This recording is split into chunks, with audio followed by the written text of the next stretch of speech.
కవిత్రయ విరచిత శ్రీమదాంధ్ర మహాభారతము ఆనుశాసనిక పర్వము ద్వితీయాశ్వాసము. కూతికర్త తిక్కన సోమయాజీ 1275–1260 సంవత్సరముల మధ్య ప్రచురణ తిరుమల తిరుపతి దేవస్థానములు 2013వ సంవత్సరము.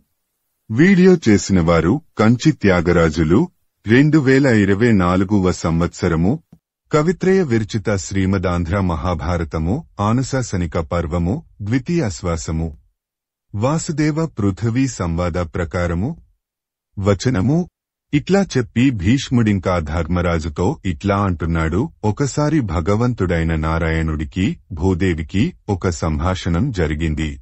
అది పురాణంగా లోకల్లో వ్యాపించింది. దానిని చెప్పుతాను వినుము. అది బ్రాహ్మణ సంబంధమైనది. ప్రస్తుత సందర్భానికి సరిపోతుంది. వాసుదేవుడు ఒకసారి భూదేవిని చూచి, కందము భూదేవి, నీవు లోకజననివి కనుక అడుగుతున్నాను. లోకంలో మనుష్యులు ఏ పని చేస్తే పాపాలు పోతాయో నాకు చెప్పుము, వినాలని ఉన్నది.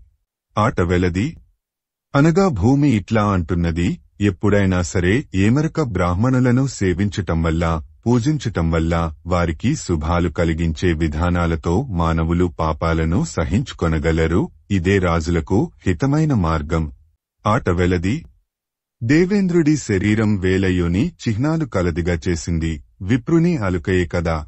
ఆ గుర్తులనే నేత్రాలుగా ఇతరులకు కనిపించేటట్లు చేసింది ఆ బ్రాహ్మణుడి దయే కదా. కందము. ఈ విధంగా చెప్పగా మెచ్చుకొని చక్రపాణి భూదేవిని పొగడినాడు. కనుక ధర్మరాజా, నీవు అట్లాగే బ్రాహ్మణులను గౌరవిస్తూ సేవిస్తూ వారికి ప్రియము చేయుము. కందము అని చెప్పి శాంతనవుడింకా ఇట్లా అంటున్నాడు. పుట్టుకతోనే బ్రాహ్మణుడు మహానుభావుడని పెద్దలంటారు. అతడి పాదపద్మాలు అందరూ పూజించతగనవి. వచనము. బ్రహ్మదేవుడు బ్రాహ్మణులను సృష్టించి వారితో చెప్పిన పద్ధతి వినుము. ఆట వెలది ఆత్మోపాసనమే మీరు చేయతగనది. అన్యధర్మం లేదు. నిత్యం ధర్మబుద్ధితో పరబ్రహ్మను రక్షించుకొంటూ ప్రవర్తించండి. ఆ విధం మీకు మంచి శుభాలను కలిగిస్తుంది. వచనము. బ్రాహ్మణవర్ణం మిగిలిన వర్ణాలకు తారకం కనుక మీయందున్న ఆధ్యాత్మిక శక్తితో వేదాధ్యయనాదుల ఫలాన్ని లోకాలలో వ్యాపించేటట్లు చేయండి అని బ్రహ్మ అన్నాడు. కాబట్టి బ్రహ్మ మాటను పాటించటం రాజులకు ముఖ్య కర్తవ్యం అని చెప్పి ఇంకా ఆట వెలది నిప్పును తాకవచ్చును, హిమాలయాన్ని కదిలించవచ్చును, గంగను మూటకట్టవచ్చును, కాని విప్రులను అవమానించరాదు. విప్రసేవ కల్పవృక్ష సేవ వలె ఫలదాయకం. వచనము. దీనికి సంబంధించిన కథ ఒకటి ఉన్నది. ఇంద్రుడికి జటాసురుడి కొడుకు శంబరుడికి మధ్య నడిచిన సంభాషణ. ఒకసారి ఇంద్రుడు శంబరుడి దగ్గరకు పోయి నీ ఉన్నతి పొందటానికి కారణమేమి తనే అడిగితే అతడన్నాడు. కందము. నాకు బ్రాహ్మణులపై కోపం ద్వేషం లేకపోగా వారి సేవలో నేను విసిగిపోను, అలసిపోను. అందుకే నాకీ ఉన్నతి కలిగింది. వచనము. దేవతలకు రాక్షసులకు జరిగిన సంగ్రామంలో బ్రాహ్మణుల దయతో దేవతలు గెలిచారు. కనుక వారు మహానుభావులు కదా అని నా తండ్రి చంద్రుడితో అంటే ఆయన అన్నాడు, వారు తపస్సునందు వేదాధ్యయనమునందు సిద్ధులు కనుక వారి విషయం చెప్పుతాను వినుము. ఆట వెలది విద్యార్జనకే దూరదేశం పోని బ్రాహ్మణుడిని యుద్ధ విద్యావేత్త కాని రాజును కీర్తి పొందనివ్వక భూదేవి కబళిస్తుందంటారు. ఎట్లాగంటే పాములను బొక్కలలోనే చంపినట్లు. కందము. బ్రాహ్మణులుపై దృష్టాంతం తెలిసి ఇంట్లో విద్య ఉన్నా లేదని బయట దూరదేశాలకు పోయి వేదాలు చదువుకొని చివరకు తపస్సు చేస్తారు. ఇది బ్రాహ్మణ కర్మ. వచనము. కాబట్టి వారందరికంటే గొప్పవారు. వారిని అగౌరవిస్తే కీడు, గౌరవిస్తే మేలు జరుగుతాయి. ఇందులో సందేహం లేదన్న చంద్రుడి మాటలు పాటించి మా తండ్రి తేజస్వంతుడయ్యాడు. నేను అదే ఆచారం పాటించి ఉన్నతిని పొందాను. ఆ మాటలు విని ఇంద్రుడు కూడా అదే విధంగా చేసి విశిష్టమైన ఉన్నతిని పొందాడు అని చెప్పితే విని ధర్మరాజు భీష్ముడితో ఇట్లా అన్నాడు. క్రొత్తవారు, చాలా కాలం తన్ను ఆశ్రయించి ఉన్నవారు, దూరదేశం నుండి వచ్చినవారు, వీరిలో ఎవరు ఉత్తములు అని అడుగగా భీష్ముడంటున్నాడు. కందము. పాపం లేనివాడా, ఈర్ష్య అసూయ మొదలైనవి లేనివారు అయితే స్నేహితులు, చుట్టాలు, సంబంధించినవారు, ఋత్విజులు, పురోహితులు తగిన యోగ్యులు. కందము. దూరం నుండి వచ్చినవారు, ఇంతకుముందు తెలియనివారు ఆ పూజార్హులెప్పుడొతారంటే వారు మంచి ఆచారవంతులు, విద్యావంతులైతే అప్పుడు. కందము అపూర్వ చిరసమాశ్రిత దూరాగతులన్న 3 రకాల జనులు ఏ విధంగా చూచినా అశుచులైనా దానార్హులే. కాని ఇందులో ఒక రహస్యమున్నది. నీ సేవకుల బ్రతుకు తెరువు చక్కగా గడిపిన తరువాతే దానధర్మాలు చేయాలి సుమా. కందము తరువాత ధర్మరాజు మరొక విషయం ప్రశ్నిస్తున్నాడు. పాపాలన్నిటికీ మూలం స్త్రీలంటారు, వారి సంగతి చెప్పుము. నీవు చెప్పటంలో చాలా నేర్పు కలవాడవు కదా.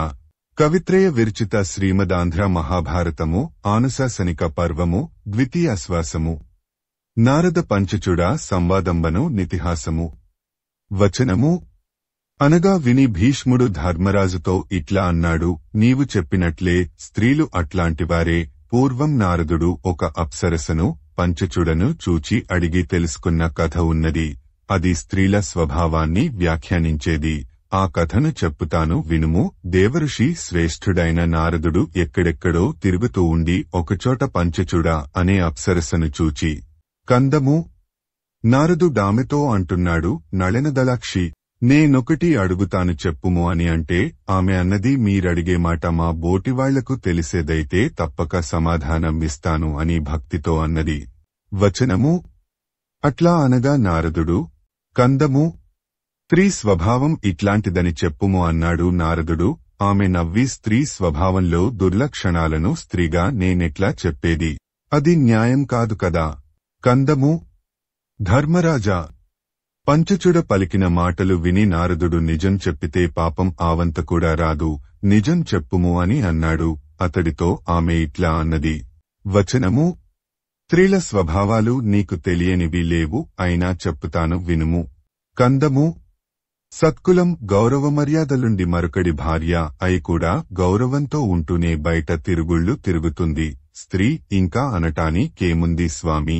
వచనము అని చెప్పి ఇంకా సీసము తేటగీతి మునీంద్ర, స్త్రీలు సర్వదోషాలకు మూలం, వారిని గురించి చెప్పటం దేనికి? అడిగావు కనుక తెలిసినంత చెప్పుతాను. పురుషులలోని గొప్పతనం స్త్రీలు గ్రహించలేరు. అంతేకాక సిగ్గులేకుండా దగ్గరకు వచ్చిన కుత్సిత స్వభావులను కూడా వదిలిపెట్టరు. శిక్ష పడుతుందనే భయం కనుక, లేకపోతే వాళ్లకు పరిత్యజించతగ్గ వారెవ్వరూ లేరు. ఏ విధంగా నిప్పు కట్టెలతో, సముద్రం నదులతో, మృత్యువు జీవులతో తృప్తి పడదో అదే విధంగా స్త్రీలు పురుషులతో తృప్తి పడరు. కందము మహామనస్వి, వినుము. ఒక రహస్యమున్నది, బయటకు చెప్పరానిది, అయినా నీకు చెప్పుతున్నాను. పరపురుషుడిని చూస్తే స్త్రీకి యోని ఆర్ద్రమవుతుంది. ఇంకేం చెప్పేది?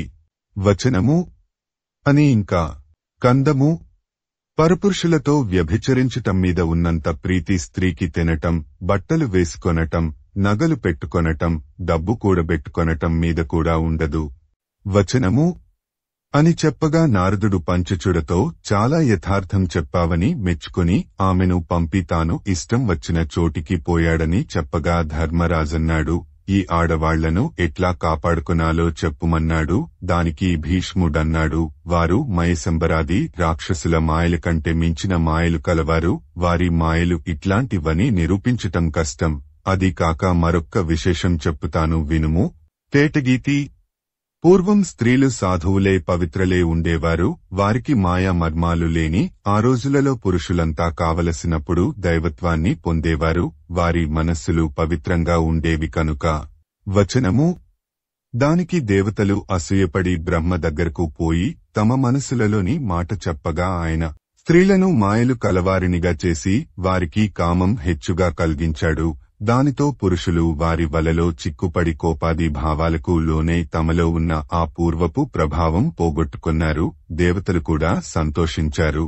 కందము స్త్రీలు మాయలు కలవారు కనుక వారి మనస్సులోని ఆలోచనలు పసికట్టి అరికట్టటం కష్టం. అయినా నేను విన్న కథనొకదాన్ని వినిపిస్తాను వినుము. కవిత్రయ విరచిత శ్రీమదాంధ్ర మహాభారతము ఆనుశాసనిక పర్వము ద్వితీయాశ్వాసము దేవశర్మేను మునివరు భార్య రుచి యనుదాని చరిత్రము. వచనము దేవశర్మ అని ఒక ముని, అతని భార్య రుచి. ఆమె సర్వాంగ సుందరి. ఆమె రూపలావణ్యం దేవగంధర్వాదులకు కూడా వాంఛింపతగ్గది. కందము ఒకసారి దేవశర్మ ఒక యజ్ఞం చేయటానికి పోవాలనుకొని వికసించిన ఆలోచనలు కల తన శిష్యుడు విపులు డనేవాడిని పిలిచి వచనము పిలిచి రహస్యంగా అతడితో ఇట్లా అన్నాడు. కందము రుచికొరకు ఇంద్రుడు చాలా కాలంగా పొంచులు వేస్తున్నాడు. అది తెలిసిన నేను తగిన రక్షణ విధానమాచరిస్తూ ఉన్నందువలన అతడు ఈ ఛాయలకు రాలేకున్నాడు. తేటగీతి నేను యజ్ఞం చేయించే పనిమీద పోవలసి ఉన్నది. ఇంద్రుడేమో రుచికొరకు వేచి ఉంటాడు. కనుక నీవు ఆమెనతడి నుండి కాపాడే బాధ్యత తీసుకొనుము. కందము గురువు చెప్పినది విని అట్లాగే చేస్తాను. కాని పరస్త్రీ కొరకు ఇంద్రుడే రూపంలో ఎట్లా ప్రవేశిస్తాడో కదా అని అన్నాడయ్యా ధర్మరాజా. వచనము అని ఆలోచించి తన గురువు యొక్క చాతుర్యం కారుణ్యం ఆధారంగా చేసుకుని సందేహం లేకుండా ఆమె సమీపంలో కూర్చుండి ఒప్పిదాలైన కథలు కొంతసేపు చెప్పి యోగమాయ బలంతో ప్రవరిస్తూ ఉండగా ఆట వెలది. గాలి ఆకాశంలో వ్యాపించినట్లు ఆ విపులుడి ఆత్మ ఆమె శరీరంలో ఆమెకు తెలియకుండానే ప్రవేశించింది. వచనము ఈ విధంగా ప్రవేశించి ఆ యోగవరుడి ఆత్మ ఆమె చైతన్యాన్ని జడంగా చేసింది.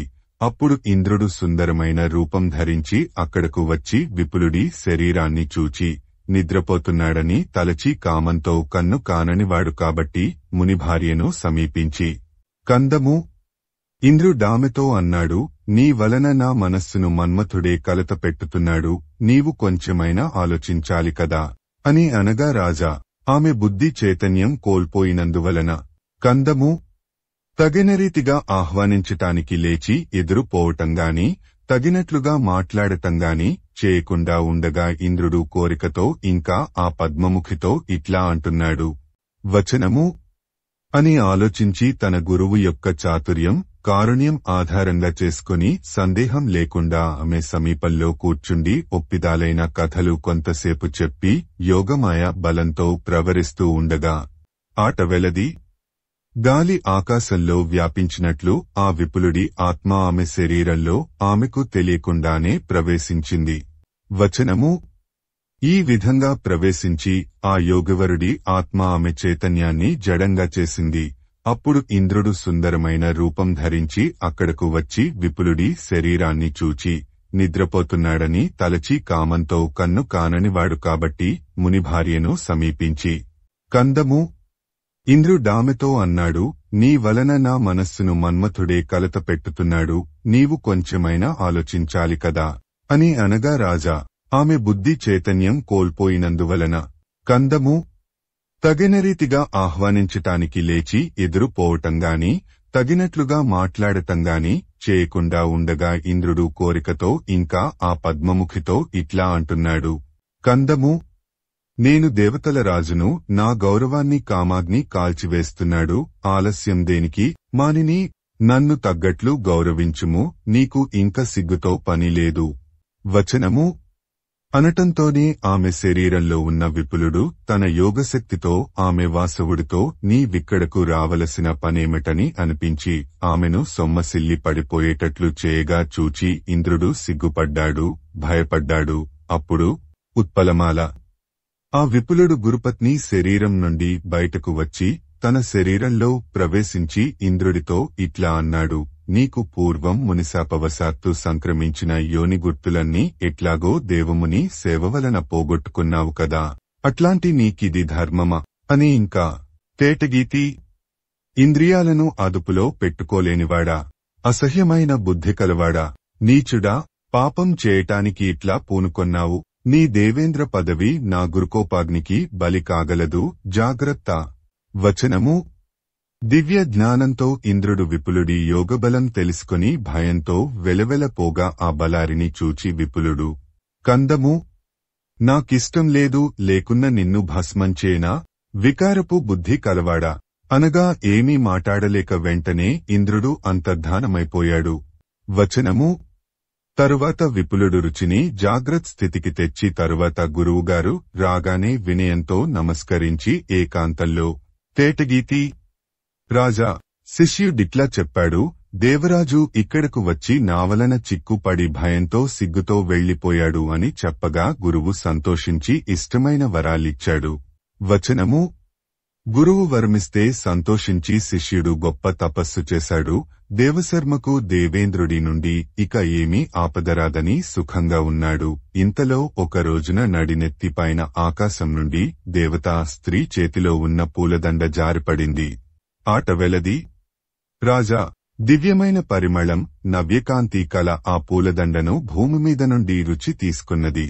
వచనము: ఆ సమయంలో వంగదేశపురాజు చిత్రరథుడనేవాడు భార్యతో సహా దేవవర్మ ఆశ్రమానికి వచ్చి తన భార్య రుచి అక్క చెల్లెళ్లు కావటం వలన తమ ఇంట్లో ఒక ఉత్సవానికి రమ్మని దేవశర్మను అతని భార్యను ప్రార్థించగా చంపానగరానికి వారు వెళ్లారు. ఆ వెళ్లేటప్పుడు రుచి తనకు దొరికిన పూలదండ నలంకరించుకొని పోయింది. ఆ పూలవాసన చూచి ఆమె సోదరి ఆశ్చర్యపడి, ఆట వెలది, ఇట్లాంటి వాసనగల పూలను ఎప్పుడూ చూడలేదు, ఇవి ఎక్కడివి అని అడుగగా మా ఆశ్రమంలో ఉన్నాయని చెల్లెలికి చెప్పి రుచి భర్త దగ్గరకు వెళ్లి, వచనము: రుచి తన చెల్లెలికా పువ్వులు కావాలని చెప్పగా ఆయన విపులుడితో పూలు తెమ్మని చెప్పాడు. అతడు రుచినడిగి ఆ పూలెక్కడ దొరుకుతాయో తెలుసుకొని అక్కడకు వెళ్లాడు. దైవికంగా ఆ పూలదండ అక్కడ కనిపించింది. అది తీసుకుని వస్తూ ఉండగా దారిలో ఒక జంట నాట్యం చేస్తూ ఒకరు వేసిన అడుగు మరొకరు తప్పంటే కాదంటూ వాదాడుకోగా వారిలో ఒకరు నేను తప్పు చేస్తే విపులుడు పోయేగతికి పోతానని శపథం చేశాడు. విపులుడది వింటూ ముందుకు సాగిపోయాడు. దారిలో 6 జూదమాడుకుంటూ ఉండగా వారిలో వారికి వాదు కలిగింది. అందులో ఒకడు పై రీతిగానే ఒట్టు పెట్టుకొనటం విపులుడు విన్నాడు. విని నేనేమి తప్పు చేశానో అనుకుంటూ వచ్చి గురువుగారికి దండనప్పగించాడు. గురువు తన మరదలికి ఆ దండనిచ్చి సంతోషపెట్టాడు. గురువు ఏకాంతంగా ఉండగా శిష్యుడితో ఇట్లా అన్నాడు: కందము, పాపం లేనివాడా, నీ వచ్చే దారిలో ఒక జంట 6 జూదరులు కనిపించారు కదా, నీపై అధర్మాన్ని ఆరోపించారే, వారెవరో తెలుసుకున్నావా? తేటగీతి, నీవు నైపుణ్యంతో రుచిని రక్షించిన విధానం, ఆమె శరీరంలో ప్రవేశించటం నాకు చెప్పకపోవటం అన్యాయం అనుకుని ఉంటారు వారు. కాని అది పాపమైతే నీకు ఎట్లాగైనా సరే శాపమిచ్చి ఉండేవాడినే కదా. వచనము: ఆ పని పాపం కాకుండా వరమనుగ్రహిస్తున్నాను, దాని సంగతి మరిచిపొమ్ము. ఆ జంట రేయింపగళ్ళు 6 ఋతువులు అని చెప్పిన గురువుగారి జ్ఞానానికి వరమనుగ్రహించిన దయకు సంతోషిస్తున్న శిష్యుడితో గురువింకా అంటున్నాడు: తేటగీతి, రేయింబవళ్ళు ఋతువులు మనిషి చేసే మంచి పని చెడ్డ పని చూస్తూ ఉంటాయి. కాని నేను చేస్తున్న ఈ రహస్య కార్యం ఎవరూ చూడటం లేదనుకొంటే మోసపోతావు సుమా. వచనము అని ఇంకా, కందము, స్త్రీని కాపాడటం చాలా కష్టం. నీవా విధంగా మాకు కులం తక్కువతనం రాకుండా కాపాడావు. అది మంచిదే తప్ప చెడ్డది కాదు. వచనము: రుచిని రక్షించిన విషయం చెప్పనంత మాత్రాన ఏమైనది అని శిష్యుడిని ఓరడించాడు గురువు. గురుపు, అతడి భార్య, శిష్యుడు మరణించి పుణ్యలోకాలకు పోయారు. ధర్మరాజా, స్త్రీ సంగతి చెప్పాను, వారిని రక్షించటం కష్టమని చెప్పాను అని భీష్ముడు తరువాతి పద్యంతో అన్వయం. కందము: రాజా, స్త్రీలలో పలువురు యథేచ్ఛగా సంచరిస్తారు, కాని చూస్తే వారిలోనూ మంచివారుంటారు సుమ. ఆ కులసతుల వలననే ఈ లోకం పచ్చగా ఉన్నది. కందము: జననితుడవైన ధర్మజ, పతివ్రతకు దైవానికి భేదం లేదు. సద్భార్య వలనే పురుషార్థ సిద్ధి, ధర్మం, అర్థం, సుఖం, కీర్తి ఇవన్నీ పురుషుడికి ఆమె వలననే లభిస్తాయి కదా. కవిత్రయ విరచిత శ్రీమదాంధ్ర మహాభారతము ఆనుశాసనిక పర్వము ద్వితీయాశ్వాసము. భీష్ముడు ధర్మజనకు గాంధర్వాది వివాహ పద్ధతుల తెగగెయించుట. వచనము అని చెప్పగా విన్న ఆ రాజు గంగ కొడుకుతో అన్నాడు: వధువును ఎంచుకునే పద్ధతి ఆలోచించదగ్గ విషయం కనుక దాని సంగతి చెప్పుము అనగా ఆయన ధర్మరాజుతో ఇట్లా అన్నాడు: కందము, మంచికులం, శీలం, విద్య ఉన్న వరుడిని చూచి సాదరంగా పిలిచి ప్రేమతో కన్యను ఉదకధార పూర్వకంగా కన్యాదానం చేయాలి. ఇది వైదిక కర్మ, వేదోక్తమైన బ్రాహ్మ వివాహం. ఆట వెలది. కన్య వరుడిని కోరుకొనటం, వరుడు కన్యను కోరుకొంటూ ఉండటంతో వారిరువురి నడుమ గట్టిదైన అనురాగం గోచరించటం వలన వారిరువురికి జరిగే వివాహం క్షాత్ర వివాహం. కందము, ధర్మరాజా, కన్యను తాను కోరుకున్నవాడికిచ్చి చేసే వివాహం గాంధర్వం, కట్నంతో చేసుకొనేది ఆసురం. కందము. రాజా బలవంతంగా కన్నెనెత్తుకొనిపోయి క్రూరంగా ఆమె బంధువులను చంపి వాళ్లంతా ఏడుస్తూ ఉండగా చేసుకునే వివాహం రాక్షసం. వచనము. ఈ విధంగా చెప్పబడే ఆట వెలది. ధర్మరాజా, ఈ 5 రకాలలో మొదటి 3 ధర్మ వివాహాలు, మిగిలినవి 2 ధర్మానికి దూరంగా ఉండే పద్ధతితో కూడుకున్నందున కలుషితాలు. తేటగీతి. తల్లి, తండ్రి, అన్నా లేని పిల్లను వివాహానికి ఎన్నుకొనకూడదని వివాహ శాస్త్రవేత్తలు చెప్పుతారు. విశేషం అట్లాంటి దురదృష్టవంతురాలు మెట్టినింటిని అట్లాగే చేస్తుందన్న భావంతో ఈ నిషేధం వచ్చి ఉంటుంది. ఆట వెలది. బ్రాహ్మణుడు క్రమంగా బ్రాహ్మణ, క్షత్రియ, వైశ్య వర్ణాలలోని కన్యలను వివాహం చేసుకొనవచ్చును, కాని శూద్రస్త్రీ నుండి సంతానం కనటం మాత్రం నిషేధం అని శాస్త్రం. తేటగీతి. రాజుకు ముందు క్షత్రియ కన్యను, ఆ తరువాత వైశ్య కన్యను వివాహం చేసుకొనటం శాస్త్రం విధించిన కర్మ. వైశ్వుడికి, శూద్రుడికి తమ తమ కులాలలోనే వివాహం చేసుకొనాలి. నీవు రాజువు గనుక ఈ నీతిని పాటించాలి. వచనము. రాజా, వైశ్యుడు శూద్రకన్యలను చేసుకొనటము కద్దు అని చెప్పగా విన్న ధర్మరాజన్నాడు, బ్రాహ్మణుడికి 3 భార్యలన్నారు మీరు, మరి అతడు 4వ జాతిలోనూ కన్యావరణం చేయవచ్చునని విన్నానే, ఇదెట్లాగా అని అనగా భీష్ముడిట్లా చెప్పాడు. ఆట వెలది. పుణ్యాత్ముడా, ఏదైనా దుర్ఘటన వలన కాని, ప్రేమించి కాని, లోభం వలన గాని విప్రుడు 4వ జాతి పిల్లను పెండ్లి చేసుకొనవచ్చును, అది మిక్కిలి పాపపు నడవడి కానందువలన. వచనము. ఆ పద్ధతి కూడా ఒక్కొక్క సందర్భంలో నింద్యంగాకపోతుంది అని మరలా ఇట్లా అన్నాడు. కందము. బ్రాహ్మణునకు మొదటి 3 కులాలలో పుట్టిన సంతానం బ్రాహ్మణులుగానే పిలువబడుతున్నారు. శూద్ర స్త్రీకి పుట్టిన సంతానం మాత్రం అట్లా లేదు. వచనము.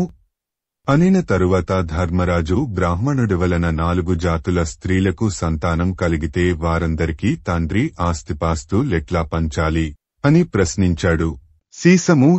తేటగీతి. బ్రాహ్మణుడి ఆస్తి 10 భాగాలు చేసి అందులో 4 పాళ్లు బ్రాహ్మణ స్త్రీ కొడుకునకు, 3 పాళ్లు క్షత్రియ స్త్రీ సంతానానికి, 2 పాళ్లు వైశ్య స్త్రీ కొడుకుకు, 1 పాలు శూద్ర స్త్రీ సంతానానికి ఇవ్వాలి. ఇందులో 4వ జాతివాడు ప్రేమించి పెట్టితే తినేవాడే కాని వారివ్వకపోతే పోట్లాడకూడదు. అట్లాగే తండ్రి ఆ మిగిలిన 3 కొడుకులు కూడా 10వ పాలు వాడికి ఇవ్వాలి. తామే అంతా దయమాలి తినకూడదు. వచనము. అని చెప్పగా విన్న ధర్మరాజు తక్కిన వర్ణాలవారి ధన విభాగం ఎట్లా ఉంటుంది చెప్పుమంటే భీష్ముడిట్లా అన్నాడు. సీసము. తేటగీతి. క్షత్రియుడి ఆస్తి 8 భాగాలు చేసి క్షత్రియ స్త్రీ కొడుకునకు 4, వైశ్య స్త్రీ కొడుకునకు 3, శూద్ర స్త్రీ కొడుకునకు 1 పాలు. ఇది పాళ్ల పంపకం. వైశ్యుడి ధనం 5 భాగాలు చేసి కోమటి స్త్రీ కొడుకునకు 4, శూద్ర స్త్రీ కొడుకునకు 1 పాలుగా పంచుకొనాలి. శూద్ర స్త్రీ కొడుకు పోట్లాడి తీసుకొనకూడదు. వారు ఇతడికి ఇవ్వకుండా తినకూడదు అనటం సాధారణంశమే. తేటగీతి. ధర్మసారాంశం వేంటల్లో ఆసక్తి కలవాడా. ధర్మరాజా, శూద్రుడు మాత్రం వారి జాతులలోనే వివాహం చేసుకొనాలి. వాడి ఆస్తిని కొడుకులంతా సమంగా పంచుకొంటారు. వచనము. తాత్పర్యం ఈ విధంగా ఏర్పరచి ఇంకా ఇట్లా తెలిపాడు. కందము. వైదిక కర్మలు, హవ్య కవ్యాల అర్పణం, తనకు స్నాన భోజనాదులు ఏర్పాటు చేసే అర్హత ఒక్క బ్రాహ్మణ స్త్రీకే ఉన్నది. ఇతర భార్యలకి అర్హత లేదు. కనుక బ్రాహ్మణ భర్త తన బ్రాహ్మణ పత్ని వల్లనే ఈ పనులు అమలుపరచాలి. కవిత్రయ విరచిత శ్రీమదాంధ్ర మహాభారతము ఆనుశాసనిక పర్వము ద్వితీయాశ్వాసము. భీష్ముడు ధర్మజున కౌరసాది పుత్రభేదంబు తెంగు సెప్పుట. వచనము. అనగా విని ధర్మరాజు. కందము. పురుష శ్రేష్ఠుడా, కుమారులనేక విధాలంటారు కదా, నాకు వివరించి చెప్పుము అని అడుగగా భీష్ముడిట్లా అంటున్నాడు. తేటగీతి. ధర్మపత్నియందు ధర్మబద్ధంగా పుట్టిన కొడుకు ఔరసుడు మిగిలిన కొడుకులందరికంటే ఉత్తముడితడే. ఇతడే మొదటివాడు. తేటగీతి. పురువంశరాజా, మంచివానికిచ్చి పెండ్లి చేసిన తన కూతురు కొడుకును ఆ వాళ్ళిద్దరూ అంగీకరిస్తే దత్తత చేసుకొనగా ఆ దౌహిత్రుడు కూడా కొడుకే. తేటగీతి. ధర్మమార్గంలో తన భార్యను తానే తగిన పురుషుడి కర్పిస్తే ఆమె కన్న సంతానం కూడా తనకు కొడుకే. విశేషం ఆనాటికి ఈ ధర్మం ఉండేది. మనుస్మృతి మొదలైన గ్రంథాలలో ఈ విషయం చెప్పబడింది. ధృతరాష్ట్ర పాండురాజులు ఈ ధర్మదృష్టితోనే వ్యాసుడి ద్వారా జన్మించారు కనుక పద్యంలో అర్హ అంటే వ్యాసుడి వంటివాడని, కేవలం ధర్మదృష్టితోనే సంగమం జరగాలి తప్ప అన్యం కాదు. ఈనాడు వీర్యనిధి, నాళికా శిశువులు ఉన్నట్లు ఆనాడవకాశం లేదు. కాని దీనికంటే అది మహోత్తమం. కందము జలధారాపూర్వకంగా తల్లిదండ్రులు దానం చేసిన కొడుకు పేరు దత్రిముడు. ఆటవెలది తల్లిదండ్రులను పోగొట్టుకొని ఒంటరిగా తిరిగేవాడిని తనకిష్టమైన కొడుకుగా చేసుకొంటే వాడి పేరు కృత్రిముడు. తేటగీతి తెలియకుండా ఎవడికి పుట్టినా పరభార్యకు పుట్టినవాడు ఆ భార్య గలవాడి కొడుకే. వాడి పేరు గూఢజుడు. కందము మంచి ధర్మాలు వినటంలో భక్తి శ్రద్ధలు కలవాడా. తల్లిదండ్రి కాదని వదిలివేసిన పిల్లవాడిని కొడుకుగా స్వీకరిస్తే వాడి పేరు అపవిద్ధుడు. తేటగీతి పెండ్లిగాక ముందే తండ్రి ఇంట్లో కొడుకును కంటే ఆమెను వివాహం చేసుకున్నవాడి కా బిడ్డ కొడుకే. వాడి పేరు కానీనుడు. కందము పెండ్లి కాకపూర్వమే గర్భవతి అయిన కన్య. ఈ విషయం తెలిసినా తెలియకున్నా పెండ్లి చేసుకున్నాక కంటే ఆ కొడుకు పేరు సహోఢుడు. వాడిని కొడుకుగా ఆమెను వివాహం చేసుకున్నవాడు స్వీకరిస్తాడు. తేటగీతి భర్తను విడిచిన భార్య, భర్త విడిచిన భార్య విధవచనము. ఎవడికి కొడుకును కంటారో ఆ కొడుకు కన్నవాడికే కొడుకు. వాడి పేరే పౌనర్భవుడు. కందము పుణ్యాత్ముడా తల్లిదండ్రులు లేకపోయినా వారు తనను విడిచిపెట్టినా తనను తానే ఇతరులకు అర్పణం చేసుకున్న వాడిని స్వయందత్తుడంటారు. ఆటవెలది తల్లిదండ్రులమ్మితే తనకు తగనటువంటి వాడిని కొడుకుగా కొనుక్కొంటే వాడిని కృతుడని పండితులంటారు. కందము అని చెప్పి భీష్ముడింకా ఇట్లా అంటున్నాడు. ఆ 12 మంది తగినవారే అయినా వారిలో ఔరసుడే ముఖ్యుడు. ఎందుకంటే వైదిక కర్మల కన్నిటికీ తగినవాడు వాడే కనుక. ఉత్పలమాల ఔరసుడితో కూతురు కొడుకు సమానుడని పండిత వర్యులు అంటారు. వేద కర్మలను చక్కగా కూర్చటానికి తగిన శాస్త్ర విధులు పాటించి 2 కులాలను ఉద్ధరిస్తే మిగిలినవారు యోగ్యులే. కవిత్రయ విరచిత శ్రీమదాంధ్ర మహాభారతము ఆనుశాసనిక పర్వము ద్వితీయాశ్వాసము చ్యవన నహుష సంవాదం బను నితిహాసము. వచనము అనగా విన్న ధర్మరాజు భీష్ముడితో అన్నాడు, కలిసి ఉండటం వలన చూడటం వలన పుట్టే స్నేహాలు ఎట్లాంటివి, వాటిని గోవుల మహాత్మ్యము వినాలని ఉన్నది చెప్పవా అని ప్రార్థిస్తే ఆ రాజుతో భీష్ముడంటున్నాడు, సీసము తేటగీతి చ్యవన నహుష సంవాదం వలన నీ సందేహం తీరుతుంది. దానినే చెప్పుతున్నాను వినుము. భృగువంశంలో పుట్టిన మహాత్ముడు చ్యవనుడు గంగా యమునలు కలిసిన చోటికి పోయి తపోనిష్ఠతో సమాధి గతుడయ్యాడు. అప్పుడు చేపలు అతడి చుట్టూ మూగి అతని శరీరాన్ని తాకుతూ అతనిని ముద్దు పెట్టుకొంటూ ఉంటే అతడు సంతోషంతో దయతో మనస్సులో వాటిమీదే భావం లగ్నం కాగా 12 సంవత్సరాలున్నాడు. కందము మత్స్యకారు లా ముని ఉన్నచోట వలలతో చేపలను పట్టుతూ ఆ మహామునిని కూడా చేపలతో పాటుగా వలలతో లాగి భయంతో వణికిపోతూ ఆ మహామునితో ఆటవెలది, మునీంద్ర మమ్ము దయతో క్షమించుము, మాకు తెలియనందువలన ఇంత జరిగింది. దీనికి ప్రాయశ్చిత్తమేదో చెప్పి మమ్ములను రక్షించుము అనగా, కందము చేపలపై ప్రేమ పూని బోయలపై దయతో మనస్సులో కోపతాపాదులే లేనివాడే ముని ఉన్నాడు. వచనము వలలో పట్టి ఒడ్డున పెట్టబడిన చేపల వైపు చూపి ఆ బోయలతో, తేటగీతి ఈ చేపలతో పాటుగా కలిసి నివసించాను కనుక వాటిమీద వల్లమాలిన ప్రేమ ఏర్పడింది కనుక వాటితో పాటుగా మరణించటము మంచిదే. దీన్ని లోకులు మాత్రం కాదంటారా? కాబట్టి నేను చెప్పినట్లు చేయండి. వచనము ఉచిత పద్ధతిని చెప్పుతాను వినండి. కందము ఈ చేపలను నన్ను ఆయనకాడి కమ్ముకొనండి అని ముని చెప్పేసరికి పాపం బోయలు బిక్కు బిక్కుమంటూ పరుగులతో నహుషుడనే రాజు దగ్గరకు పోయి ఆ ముని సంగతి అంతా చెప్పారు. వచనము చెప్పేసరికి తొట్రుపాటు భయం 2 పెనవేసుకొనగా ఆ రాజు మంత్రులను పురోహితులను వెంటబెట్టుకుని సాష్టాంగంగా నమస్కరించి ఆ మహామునితో, ఈ బోయలు చేసిన తప్పును నేనే విధంగా సరిదిద్దుకొనగలనో అని విన్నవించుకొనగా ఆ దయగల ముని ఇట్లా అన్నాడు. కందము, బోయలు తమ కుల ధర్మం పాటించటంలో తప్పులేదు. విషయం చెప్పుతాను వినుము. వీరు పాపం చాలా కష్టపడ్డారు కనుక నా శరీరం ధర ఎంతో నిర్ణయించి అది వీరికియ్యవయ్యా. కందము అనటంతోనే రాజునకు సంతోషం కలిగింది. ఈ మునివరుడి మనస్సులో కోపం లేదు కదా అని మంత్రులను పిలిచి వేయమాడా నాణెము లివ్వండి బోయలకు అని ఆనతిచ్చాడు. వచనము ఆనతివ్వగా ఆ మాటలు విని న్యాయం తెలిసి వెల నిర్ణయించుము అన్నాడు. రాజు 10,000 ముని అదే మాటన్నాడు. రాజు 1,00,000 అన్నాడు. దానికి ముని ముందటి మాటే అన్నాడు. మరలా రాజు 1,00,000 అన్నాడు. అప్పుడు ఆ మహాముని కందము అనంగీకారంగా తలను ప్రక్కకు త్రిప్పి వెల సరిగా నిర్ణయించుము అన్నాడు. ముని రాజేమో తన రాజ్యంలో సగం ఇస్తానన్నాడు. దానిని కాదని ముని ఆట వెలది. రాజు తన రాజ్యమంతా ఇస్తానన్నాడు. అది విని ముని నీవు నీ మంత్రులు స్నేహితులు అందరూ కలిసి ఆలోచించి తగిన మూల్యం నిర్ణయించండి అన్నాడు. వచనము అని అన్నాక విన్న రాజు కృంగిపోయి దుఃఖంతో మంత్రులు తాను అవతలకు పోయి విచారించటం ప్రారంభించగా అక్కడకు గవిజాతుడన్న ముని వచ్చి మీరు దుఃఖించవద్దు, నా ముని వెల నిర్ణయిస్తాను అనేసరికి రాజు తేరుకొని నేను నా పరివారము ఈ ఆపద అనే సముద్రంలో మునిగిపోకుండా కాపాడవయ్యా అని వేడుకొనగా అతడు రాజుతో అంటున్నాడు. తేటగీతి రాజా, గోవు బ్రాహ్మణుడొకటే కులం, కాకపోతే బ్రహ్మ రెండుగా సృష్టించాడు. మొదటదైన గోవు హవిస్కు కారణం కాగా పాలు నెయ్యి ఇచ్చేది కనుక, రెండవదైన తత్వం బ్రాహ్మణుడు సకల మంత్రాలకు ఆధారం. కందము సర్వవేదాలకు మూలం బ్రాహ్మణుడే కనుక అతడి వెల నిర్ణయించటానికి శివుడికే శక్తి లేదు. గోవు కూడా అట్లాంటిదే కనుక దానినే వెలగా ఇవ్వటం న్యాయం. తేటగీతి గవిజాతు డల్లా వెల నిర్ణయించేసరికి రాజు సంతోషించి చ్యవనుడిని సమీపించి మహాత్మా నన్ను కనికరించుము, నీ శరీరం వెల ఇంతని ఎవరు నిర్ణయించగలరు?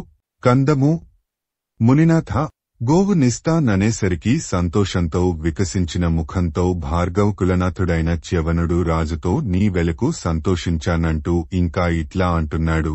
కందము రాజా, గోవంటే ఏమనుకున్నావు? జాగ్రత్తగా వినుము. గోవు అగ్నిమయం, అమృతమయం, యజ్ఞ విధానానికి పవిత్రమైన నది మార్గం, దేవతలకు నివాసమైన స్వర్గానికి వేసిన నిచ్చెన దేవతలకైనా పూజ్యమే. చంపకమాల అని ఈ విధంగా చెప్పి ఆ ఆలోచన మంచిది పుణ్యాత్ముడా, గోవు నర్పించుము అని అనేసరికి రాజు అట్లాగే చేశాడు.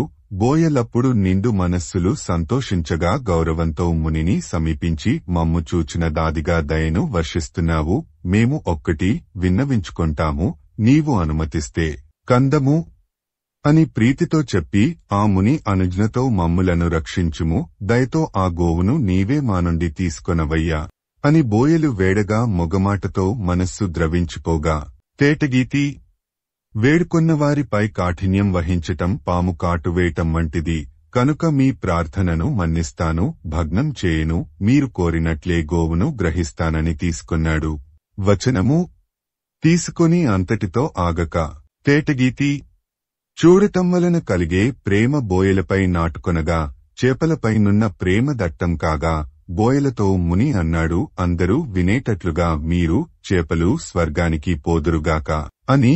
వచనము పలికిన వెంటనే తేటగీతి చేపలు బోయలు శరీరాలతో పైకి ఎగిరి స్వర్గానికి పోయారు. చూచిన రాజు పరివారంతో పాటుగా ఆశ్చర్య సముద్రంలో మునిగిపోయాడు. వచనము ఆ సమయంలో కందము ఇద్దరు మునులు రాజుతో అన్నారు. 2 వరాలనివ్వాలనుకున్నాం, కోరుకొమ్మంటే రాజన్నాడు. మీకు నాపైనున్న ప్రేమ కంటే కావలసినదేమున్నది, కోరదగినదేమున్నది? తేటగీతి అనేసరికి అధికమైన ఆదరంతో వారిద్దరూ రాజునాశీర్వదించారు. వంశోద్ధారక, నీకు ధర్మపరాయణత్వం, ఇంద్రుడి వంటి ఐశ్వర్యం కలుగుగాక అంటూ అంతర్ధానమయ్యారు.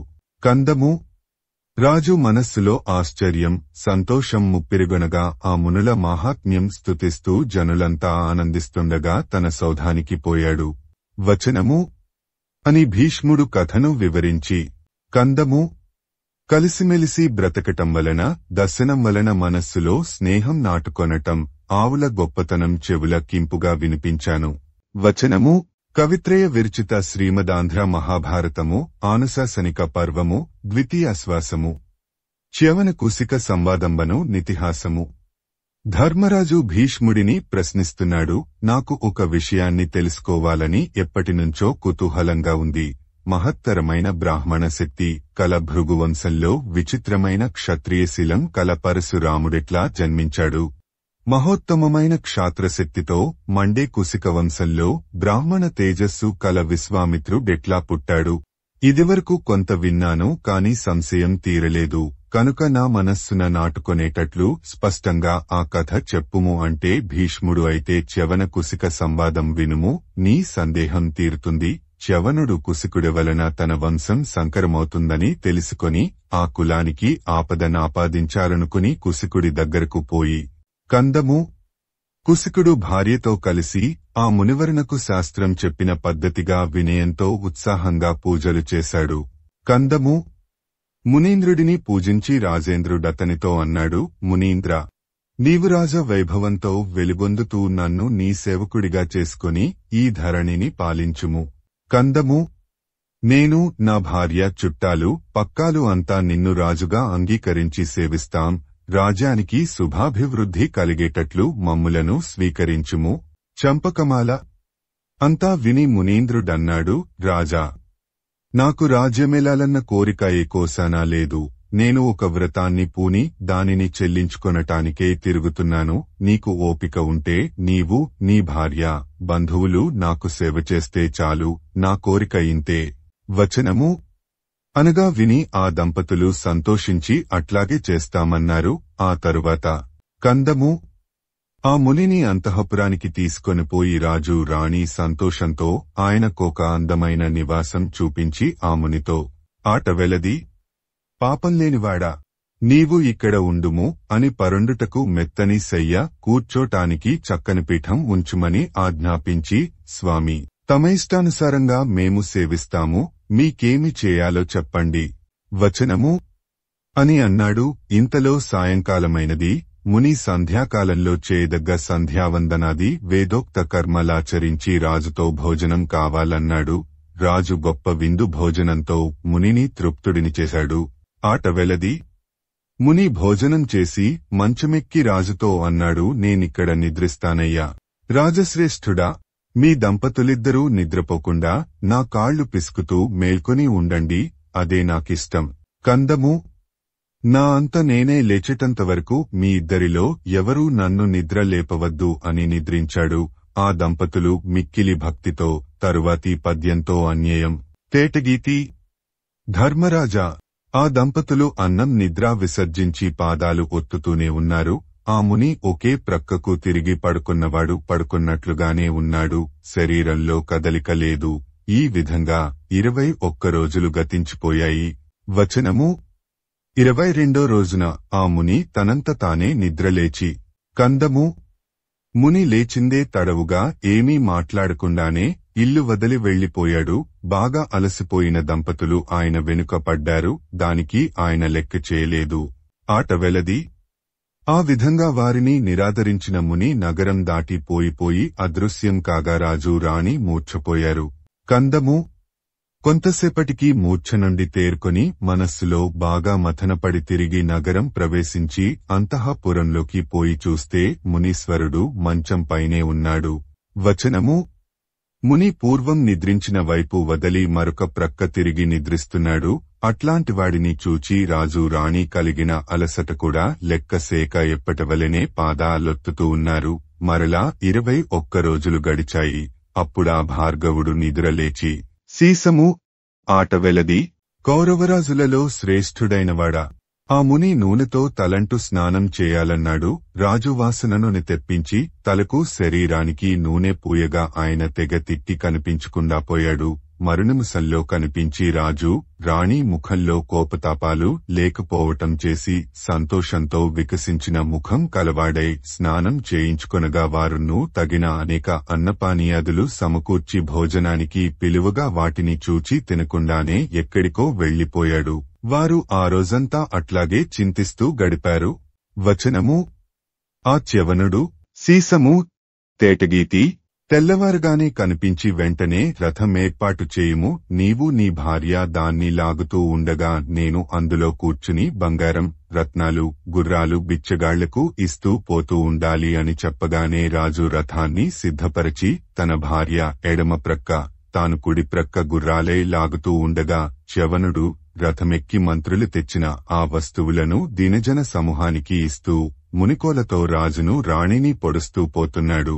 వచనము: అనేక దినాలు తిండి నిద్ర లేనందువలన ఆ రాజు రాణి దప్పికతో అలసి తూలిపోతూ ముని ముల్లుకర్రపోట్ల వలన శరీరాలు పూచిన మోదుగ చెట్లు కాగా చూచిన ప్రజలు అయ్యో, ఇదేం న్యాయం, ఈ ముని తపోమహమ వలన ఏమీ అనలేము, కాని ఈ దంపతులెంత ధైర్యంగా కార్యదీక్షను వహిస్తున్నారు అని అనుకున్నారు. రాజు రాణి మనస్సులలో స్వచ్ఛమైన భక్తితో ఉండటం ముని చూచి ఆశ్చర్యంతో మెచ్చుకొంటూ రథం దిగి వాళ్ల తలలకు కట్టన త్రాళ్లూడదీసి రాజుతో, నాయనా, చాలా అలసిపోయావు, నీకు వరమిస్తాను, నీవు నీ భార్య ఇంటికి పోయి రేపు రండి, నేను మిగిలిన వ్రతాన్ని ఈ గంగా తీరంలో ఉన్న అడవిలో పూర్తి చేసుకొంటాను అని చేతులతో వారి శరీరాలను నిమరగా రాజు, స్వామి, మాకు అలుపు సొలుపు లేదు అంటూ కందము. తన శరీరం, రాణి శరీరం చూచి సంతోషం, ఆశ్చర్యం తన మనస్సును ముంచెత్తగా, గొప్ప దయగల స్వామి, మీ మహిమను కొనియాడ మాకు శక్యమా? వచనము అని ఇంకా తేటగీతి: మునిచంద్ర, మాకు శ్రమ లేదు సరికదా, ముల్లుకర్ర వలన కలిగిన పుండ్లు లేవు, పైగా మేము నూత్న యౌవనం పొందాము, ఇదంతా మీ మహాత్మ్యమనుకొనమంటారా? అయినా మీ గొప్పతనమేమి చేయలేదు కనుక. వచనము అని వినయంతో దండ ప్రణామం చేసి ఆ మునివరుడిని వదలి ఆశ్చర్యంలో మునిగిపోయిన జనులంతా తమ చుట్టూ మూగి వెంబడించి రాగా సంతోషంతో నిండిన శరీరాలతో నగరంలోకి ప్రవేశించి పగలు రాత్రి చేయదగిన పనులు చేసి తెల్లవారగానే, కందము రాజా, వారు ప్రొద్దున్నే నిర్వర్తించవలసిన విధులు నిర్వర్తించి భక్తి వైభవంతో గౌరవంతో ముని చెప్పిన అడవికి వెళ్లారు. ఆట వెలది. అక్కడ రత్నాలతో చెక్కిన దేవతాభవనం వంటిది విశాలమైన అందమైన సౌధముండగా చూచి ఆశ్చర్యంతో పోగా దాని చుట్టూ తరువాతి పద్యంతో అన్వయం: కవిత్రయ విరచిత శ్రీమదాంధ్ర మహాభారతము ఆనుశాసనిక పర్వము ద్వితీయాశ్వాసము. కృతికర్త తిక్కన సోమయాజీ 1275 1260 సంవత్సరముల మధ్య. ప్రచురణ తిరుమల తిరుపతి దేవస్థానములు 2013వ సంవత్సరము. వీడియో చేసినవారు కంచి త్యాగరాజులు 2024వ సంవత్సరము